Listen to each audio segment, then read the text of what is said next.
पहले ये समझ लीजिए कि वैक्यूम और फ्लैशिंग में डिफरेंस क्या है, तभी आप समझ पाएंगे कि सिस्टम में वैक्यूम हो रहा है या फिर फ्लैशिंग हो रहा है।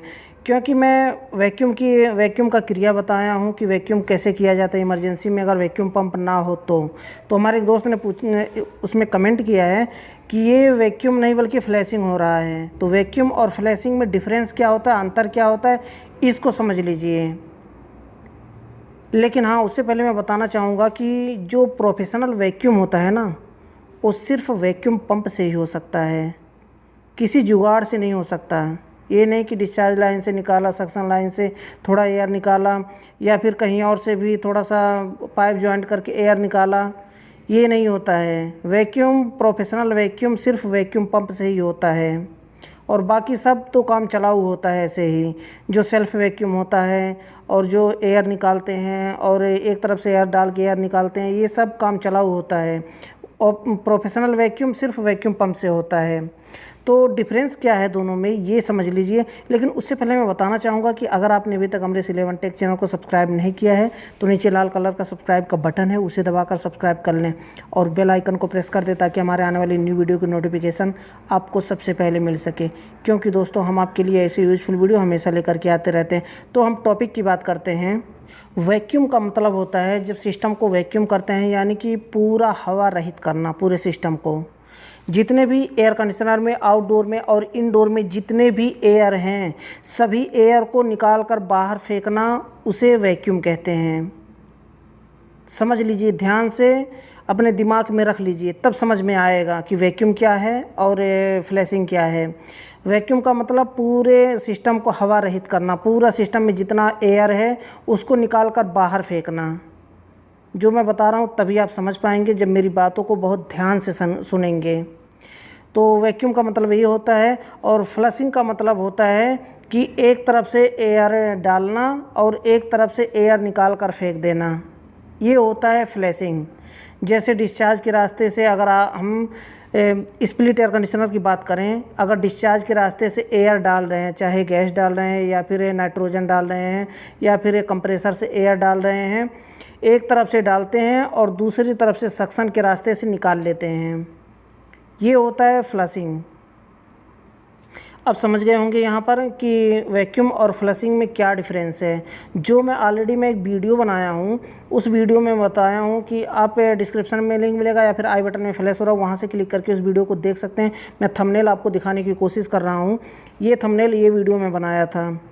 तो इसमें ना मैं बताया हूँ कि अगर आपके पास वैक्यूम पंप ना हो तो आप फ्लशिंग कैसे आप वैक्यूम कैसे कर सकते हैं। वैसे तो मैं 8 साल से काम कर रहा हूँ, आज तक एक भी सिस्टम में मैं वैक्यूम नहीं किया हूँ, बिना वैक्यूम के गैस डाला हूँ उसमें, और सारे एयर कंडीशनर अच्छे परफॉर्मेंस दे रहे हैं, अच्छा काम कर रहा है, अच्छा कूलिंग कर रहा है। लेकिन ये तरीका सही नहीं होता है। एक्चुअली मैं ऐसी जगह काम करता हूँ जहाँ पे मुझे कोई हिसाब देना नहीं होता है। अगर मैं हर महीने एक एसी में गैस चार्ज कर दूँ तो कोई फ़र्क नहीं पड़ने वाला मुझे, लेकिन ये काम सही नहीं होता है, इस तरह से नहीं करना चाहिए कभी भी। तो वैक्यूम करने के लिए तो देखिए, जब भी सिस्टम में अगर वैक्यूम पंप ना हो तो वैक्यूम कैसे करते हैं, फ्लशिंग कैसे करते हैं, वैक्यूम कैसे करते हैं, दोनों मैं बताऊंगा। तभी आपको डिफरेंस समझ में आएगा कि वैक्यूम क्या है और फ्लशिंग क्या है। एक हमारे दोस्त ने बड़ा ही अजीब तरह का कमेंट किया है जिसको मैं बताना नहीं चाहता हूँ। उन्होंने कहा कि किसी कंपनी में जाएंगे, इस तरह से बता देंगे तो फिर आपको तुरंत निकाल दिया जाएगा, पैसों का माला फैलाया जाएगा, ये वो फलाना ढिकामा। देखिए, इससे मुझे कोई फ़र्क नहीं पड़ता है, क्योंकि ना जो नए लोग हैं जो सीखना चाहते हैं, मैं उन्हें सिर्फ आइडिया बताता हूँ, काम तो उन्हें खुद करना है। मैं जा कर के उनका हाथ पकड़ करके मैं काम नहीं करवा सकता, सिर्फ मैं उन्हें रास्ता दिखा सकता हूँ, इस तरह से आप काम कर सकते हैं। क्योंकि ना, उससे पहले मैं बता दूं कि डर के आगे जीत है। मैं पहले भी बताया हूँ, आज भी बता रहा हूँ कि डर के आगे जीत है।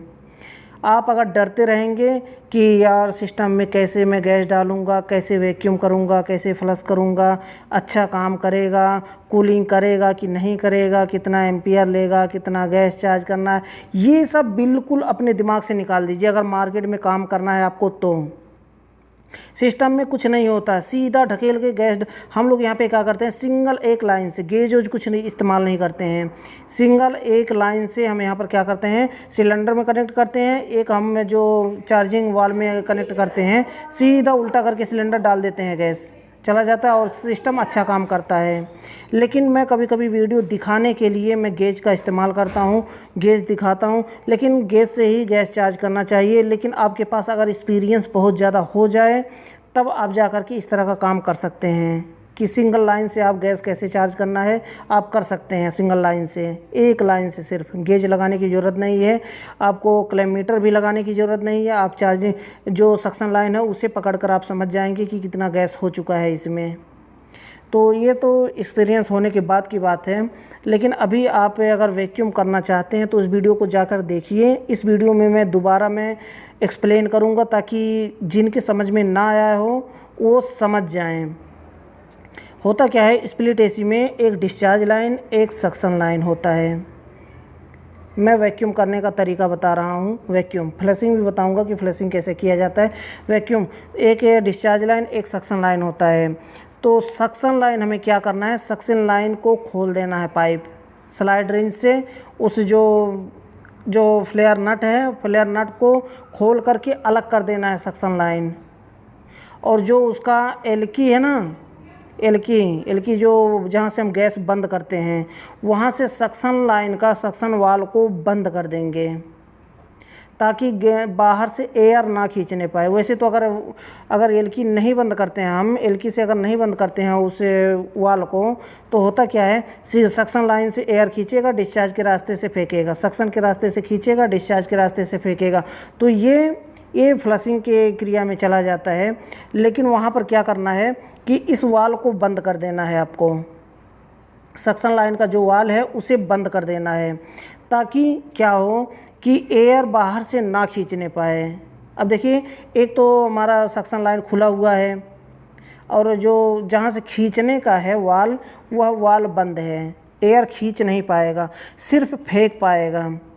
अब फेंकेगा कहाँ से, जब एयर खींचेगा नहीं तो फेंकेगा कहाँ से, ये भी समझ लीजिए ध्यान से, तभी आपके दिमाग में बैठेगा ये बात।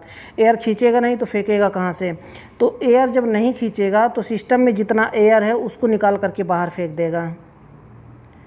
अब सिस्टम को से निकाल करके जब एयर को बाहर फेंक दिया तो यह क्रिया क्या कहलाएगा, यह क्रिया वैक्यूम कहलाएगा। लेकिन ये प्रोफेशनल वैक्यूम नहीं होता है, लेकिन फिर भी इमरजेंसी में आप इसको यूज कर सकते हैं। इस तरह से वैक्यूम कर सकते हैं। जो सेल्फ वैक्यूम होता है, जो कंपनी वाले करके देते हैं, सेम क्रिया यही होता है। लेकिन वो लोग क्या करते हैं, वो लोग कहीं दूसरी जगह से एयर को निकालते हैं बाहर, चाहे सक्शन लाइन के कहीं पे पाइप लगाते हैं, छोटा सा पाइप लगाते हैं, या फिर कहीं जहाँ से कैपिलरी होता है, जहाँ ड्रायर फिल्टर लगाया जाता है, वहाँ पर कभी कभी लगाते हैं।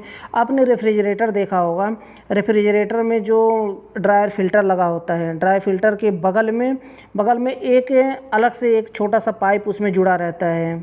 वह पाइप क्यों जुड़ा रहता है, आप देख सकते हैं इमेज में।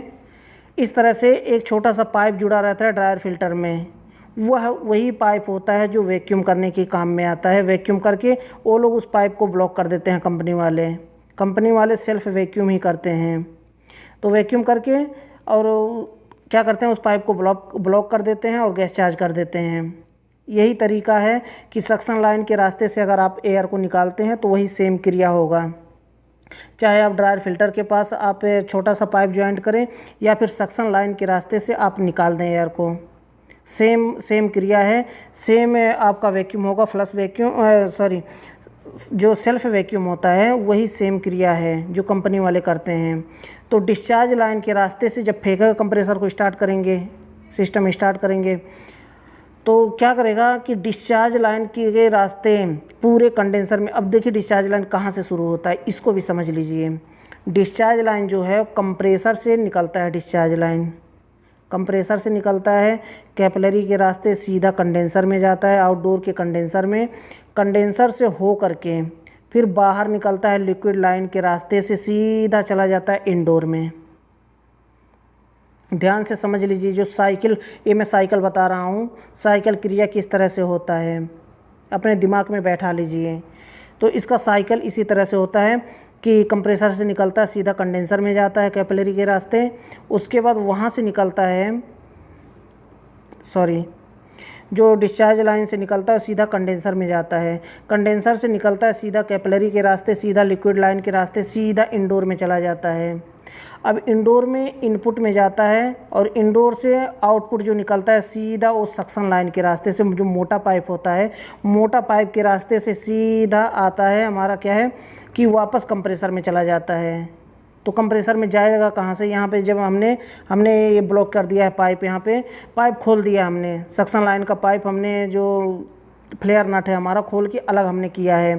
तो डिस्चार्ज के रास्ते से कंडेंसर से हो करके डिस्चार्ज के रास्ते से इंडोर में गया, इंडोर से वापस सारा एयर बाहर से नहीं खींच रहा है एयर, सिर्फ अंदर ही जितना एयर है कंडेंसर में जितना है, कूलिंग कॉइल में जितना एयर है, सारा एयर उठा करके बाहर फेंक दिया। कहाँ से? सक्शन लाइन के रास्ते से। अब जब आप समझ जाएं कि हाँ सक्शन लाइन से रास्ते से जितना फेंक रहा है अभी फेंक चुका है, थोड़ा ही रह गया है, आपको तो एहसास हो ही जाएगा, क्योंकि ना जितना भी सिस्टम में जब एयर होगा वो जब बाहर फेंक देगा ना, बाहर फेंकेगा तो उसका कंप्रेसर का साउंड भी चेंज हो जाएगा। वहाँ पर कंप्रेसर का जो साउंड होता है ना वो चेंज हो जाएगा, जैसे कुछ अजीब तरह से उसमें थोड़ा एम्पियर भी बढ़ सकता है उसका, और उसमें लोड थोड़ा सा ज़्यादा बढ़ जाएगा। तो आप समझ जाएंगे कि अभी फेंकने जो जितना भी एयर है अंदर सब बाहर फेंक चुका है। थोड़ा सा सक्शन लाइन के पर हाथ लगाएंगे तो वहाँ पर क्या होगा कि वहाँ पर भी कुछ एयर बहुत कम हो जाएगा, या फिर जब फेंकना बंद कर देगा तो बंद हो जाएगा। कंप्रेसर हीटअप होकर के बंद होने से पहले पहले आपको क्या करना है कि जो सक्शन लाइन आपने खोला है उसको तुरंत बंद कर देना है। सिस्टम बंद करने से पहले ध्यान रहे, सिस्टम बंद करने से पहले उसे बंद कर देना है। सक्शन लाइन का जो आपने खोला है फ्लेयर नट को जल्दी जल्दी आपको बंद कर देना है, और बंद करते ही तुरंत सिस्टम को बंद कर देना है, एयर कंडीशनर सिस्टम को। जब आप बंद कर देंगे तो क्या होगा कि जितना भी एयर था सिस्टम में वो निकाल करके वापस बाहर फेंक दिया ना। ये तो सिंपल हुआ कि ये होता है सेल्फ वैक्यूम। इस तरह से किया जाता है सेल्फ वैक्यूम कि जितना एयर है सिस्टम में, कंडेंसर में, कूलिंग कॉइल में, सभी लिक्विड लाइन के रास्ते से गया और सक्शन लाइन के रास्ते से वापस, आप देख सकते हैं इस तरह से मैं दिखाने की कोशिश कर रहा हूँ, सक्शन के रास्ते से वापस सारा बाहर फेंक दिया। खींचने का तो जगह है नहीं क्योंकि हमने एलकी से वाल को बंद कर रखा है। सक्शन से सारा फेंक दिया एयर।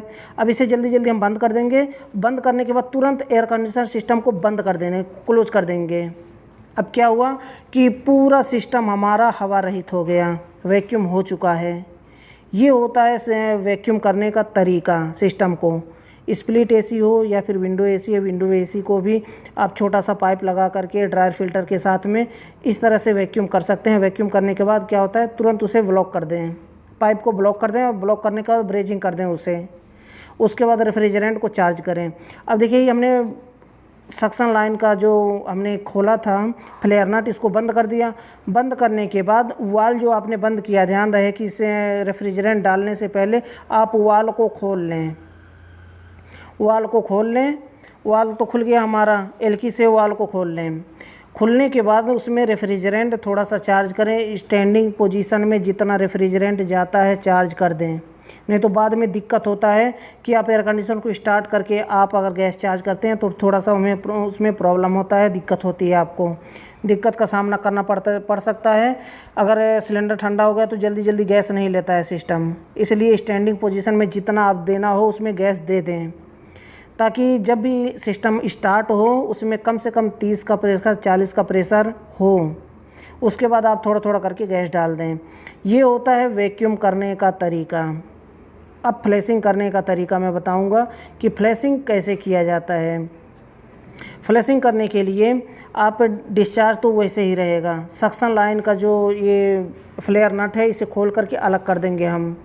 अलग करने के बाद अब देखिए ये फ्लशिंग करते समय वाल को बंद नहीं करना है। जो एलकी से जो वाल हमने बंद किया था वैक्यूम करने के टाइम, उसे नहीं बंद करना है, क्योंकि हमें फ्लशिंग करना है। एक तरफ से एयर खींचेगा, दूसरी तरफ से फेंकेगा, तभी तो हमारा फ्लशिंग होगा सिस्टम।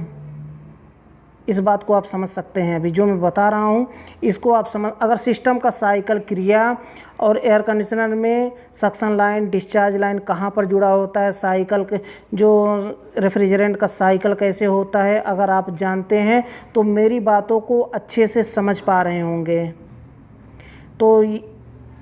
तो आप समझ लीजिए। इस तरह से जो मैं इस तरह से बताने की कोशिश करूँगा ताकि हर किसी को समझ में आ जाए। सक्शन लाइन खुला हुआ है। अब यहाँ पर एलकी से हम वाल को बंद नहीं करेंगे, खुला रहेगा। एक तरफ से एयर खींचेगा वाल से और सक्शन के रास्ते से वापस कैसे फिर जाएगा, उसी तरह से डिस्चार्ज फेंकेगा और सीधा जाएगा कंडेंसर में। कंडेंसर से फिर वापस कैपिलरी के रास्ते, फिर लिक्विड लाइन के रास्ते से सीधा इंडोर में चला जाएगा। अब इंडोर में घूम करके पूरा साइकिल घूम करके फिर वहाँ से सक्शन लाइन के मोटे पाइप के रास्ते से वापस यहाँ पर आकर के फेंक देगा बाहर। अब यहाँ पर बाहर फेंक दिया, ऐसे ऐसे आप हाथ से दबा करके रखें, अंगूठे से दबा करके रखें। उसमें देखिए कभी कभी ऑयल फेंकता है, इंडोर में ऑयल जा करके इकट्ठा हो जाता है। उस ऑयल को बाहर निकालना होता है। फ्लैशिंग करने का मतलब यही होता है कि जितने भी उसमें कचरा है या फिर उसमें ऑयल है उसे निकाल करके बाहर फेंकना। उसी कंप्रेसर से आप थोड़ा सा कर सकते हैं, या तो आप नाइट्रोजन का यूज कर सकते हैं। नाइट्रोजन से अगर आप करते हैं तो नाइट्रोजन से और अच्छी तरह से साफ़ हो जाता है।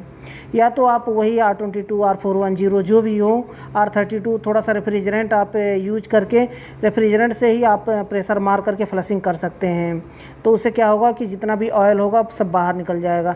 अगर रेफ्रिजरेंट से आप फ्लशिंग करना चाहते हैं तो आप सिलेंडर को उल्टा करके करें। उससे क्या होता है कि लिक्विड ज़्यादा से ज़्यादा जाता है तो ऑयल जो इकट्ठा होता है ना इंडोर में, वो सारा ऑयल वो लिक्विड क्या करता है, लिक्विड सारा ढकेल करके ऑयल निकाल देता है बाहर। जब भी करें आप सिलेंडर को उल्टा करके करें, प्रेशर भी बढ़ जाता है और लिक्विड साथ में जाता है तो और ऑयल को जल्दी बाहर निकाल देता है। कम समय में कम गैस में आपका जल्दी से फ्लशिंग हो जाता है। फ्लशिंग होने के बाद सेम वही वैक्यूम करें। वैक्यूम करने, अब देखिए अगर वैक्यूम आप नहीं करना चाहते हैं तो आप क्या कर सकते हैं। एक और तरीका है कि अगर वैक्यूम आप नहीं करना चाहते हैं, रेफ्रिजरेंट थोड़ा सा आपका खर्चा होगा, सक्शन लाइन बंद करने में थोड़ा प्रॉब्लम होता है, तो डिस्चार्ज लाइन आप खोल करके रखें। डिस्चार्ज वाल को आप डिस्चार्ज को जो फ्लेयर नट है डिस्चार्ज को खोल करके अलग कर दें। सक्शन लाइन के रास्ते से गेज लगा करके आप से रेफ्रिजरेंट को छोड़ें। क्या होगा कि इंडोर में होता हुआ आउटडोर में होता हुआ आधा आउटडोर से फेंकेगा, आधा इंडोर से फेंकेगा, दोनों तरफ से फेंकेगा। और रेफ्रिजरेंट को आप निकलने दें बाहर। निकलते निकलते जब समझ लीजिए कि अब ठंडा हवा आ गया है, मतलब रेफ्रिजरेंट आ गया है, तो समझ लीजिए कि हमारा वैक्यूम हो चुका है पूरा। और पूरा जो एयर था, जो ख़राब एयर था, कचरा था, वो सब बाहर निकल चुका है। तो जल्दी जल्दी आप डिस्चार्ज को बंद कर दें। इस तरह से करके आप रेफ्रिजरेंट को चार्ज कर दें। तो ये होता है कुछ जो वैक्यूम और फ्लशिंग में डिफरेंस ये होता है। और कैसे फ्लशिंग करते हैं और कैसे आप वैक्यूम करते हैं आप समझ गए होंगे। तो फिर भी कोई क्वेश्चन है, कोई डाउट है तो क्वेश्चन कर सकते हैं। और मुझे ना एक बात लास्ट में बताना चाहूँगा कि आप मुझे गलत कमेंट करेंगे या फिर गाली देंगे तो मेरा कुछ नहीं बिगड़ने वाला है, ये भी समझ लीजिए। आप मेरा क्या बिगाड़ लेंगे भाई। मैं बताना चाहूँगा अगर मैं कहीं गलती करता हूँ तो आप मुझे सलाह दे सकते हैं, आप मुझे सिखा सकते हैं। ये ऐसा मैं घमंड नहीं करता हूँ कभी कि मैं इंजीनियर हूँ, मुझे सब कुछ आता है, मेरे अंदर ऐसे कोई कमी नहीं है। ऐसा कोई भी इंजीनियर नहीं है, कोई भी टेक्नीशियन ऐसा नहीं है जिसको हर काम आता हो। कहीं ना कहीं तो फंस ही जाता होगा। तो आपके अंदर कुछ नॉलेज है, मैं कुछ गलती कर रहा हूँ तो आप मुझे बता सकते हैं, कुछ सलाह दे सकते हैं कि ऐसे नहीं ऐसे करिए, ऐसे नहीं ऐसे बताइए, ऐसे बताइए, ये आपने गलत बताया, ये सही बताया। गाली दे करके कुछ नहीं होने वाला है, मेरा कुछ नहीं बिगड़ेगा। गाली देंगे, आप हमारे वीडियो पे आ गए, जो हमारा अर्निंग होना था वो तो हो गया हमारा। पैसे तो मैं वैसे भी कमाऊँगा, चाहे आप गाली दें या कुछ भी करें, पैसे तो मैं वैसे भी कमाऊंगा। लेकिन आप अपने मुंह को ख़राब कर रहे हैं ना। इसलिए आप अगर सलाह देना चाहते हैं, अच्छी तरह से आप हमारी वीडियो पे आकर के देखना चाहते हैं, कुछ आप मुझसे पूछना चाहते हैं, बताना चाहते हैं तो बता सकते हैं। इसलिए मैं अपना व्हाट्सअप नंबर भी दिया हूँ। तो ये छोटा सा वीडियो था, छोटी सी जानकारी थी। अगर पसंद आया हो, आपके लिए यूजफुल रहा हो तो वीडियो को लाइक ज़रूर करें।